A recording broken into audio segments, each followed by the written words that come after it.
Hello, good morning. మా కాలనీలో జరుగుతున్న సామూహిక కుంకుమార్చన ప్రోగ్రాం వినాయకుడి దగ్గర రోజు వీడియోలు పెడుతున్నాను కదా నేను. అందరు ఫిల్అప్ అయిపోయారు చూడండి.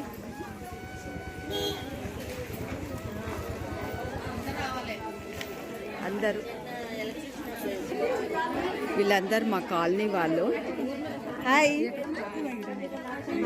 ఇగో తిను బిజీ పర్సన్.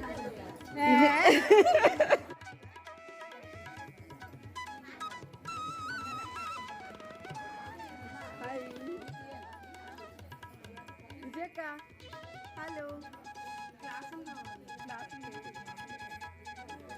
అర్ణ గారు ఒక లుక్ తీయండి. Say hi. ఫస్ట్ మా వినాయకుడిని తీద్దాం. ఇప్పుడు కుంకుమార్చన. అందరు కూర్చున్నారు చూడండి కుంకుమార్చన ప్రోగ్రామ్కి. There she is. Hello.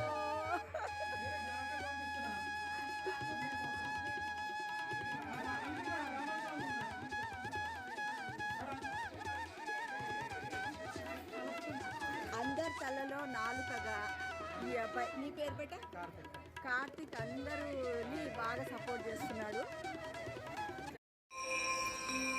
సర్వమంగళ మాంగళ్యే शिवे सर्वार्थसाधिके शरण्ये त्र्यम्बके देवी नारायणि नमोऽस्तुते। अस्य श्रीललिता सहस्रनामस्तोत्रमाला मन्त्रस्य वशिन्यादिवाग्देवता ऋषयः अनुष्टुप्छन्दः श्रीललिता परमेश्वरी देवता श्रीमद्वाग्भवकूटेति बीजं मध्यकूटेति शक्तिः शक्तिकूटेति कीलकम् श्रीललिता महात्रिपुरसुन्दरी प्रसादसिद्धिद्वारा चिन्तितफलावाप्त्यर्थे जपे विनियोगः। ध्यानम्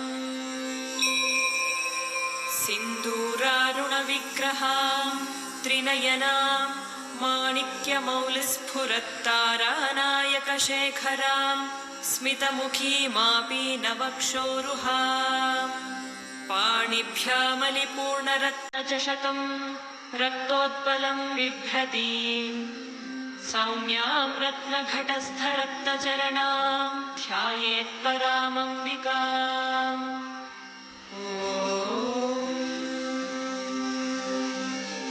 श्रीमाता श्रीमहाराज्ञी श्रीमत्सिंहासनेश्वरी चिदग्निकुण्डसम्भूता देवकार्यसमुद्यता उद्यद्भानुसहस्राभा चतुर्बाहुसमन्विता रागस्वरूपपाषाढ्या क्रोधाकाराङ्कुशोज्ज्वला मनोरूपेक्षुकोदण्डा पञ्चतन्मात्रसायका निजारुणप्रभापूरमज्जब्रह्माण्डमण्डला चम्पकाशोकपुन्नागसौगन्धिकलसत्कचा कुरुविन्दमणिश्रेणी कनत्कोटीरमण्डिता अष्टमी चन्द्रविभ्राजदलिकस्थलशोभिता मुखचन्द्रकलङ्काभमृगनाभिविशेषका वदनस्वरमाङ्गल्यगृहतोरणचिल्लिका वक्त्रलक्ष्मी परीवाहचलन्मीनाभलोचना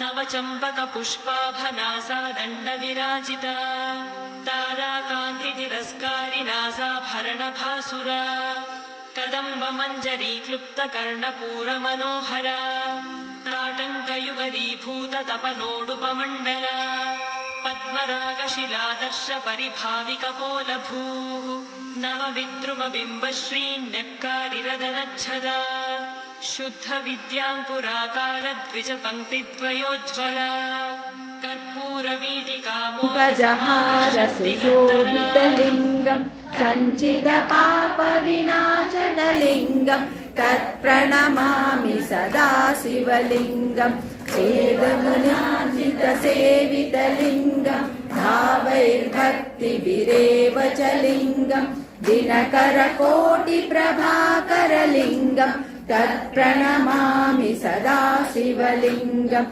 अष्टदलोपरिवेशितलिङ्गम् सर्वसमुद्भवकारणलिङ्गम् अष्टदरिद्रविनाशनलिङ्गम् तत्प्रणमामि सदा शिवलिङ्गम् सुरगुरुसुरवरपूजितलिङ्गम् सुरवरपुष्पसदार्चितलिङ्गम् परमपदम् परमात्मकलिङ्गम् तत्प्रणमामि सदा शिवलिङ्गम्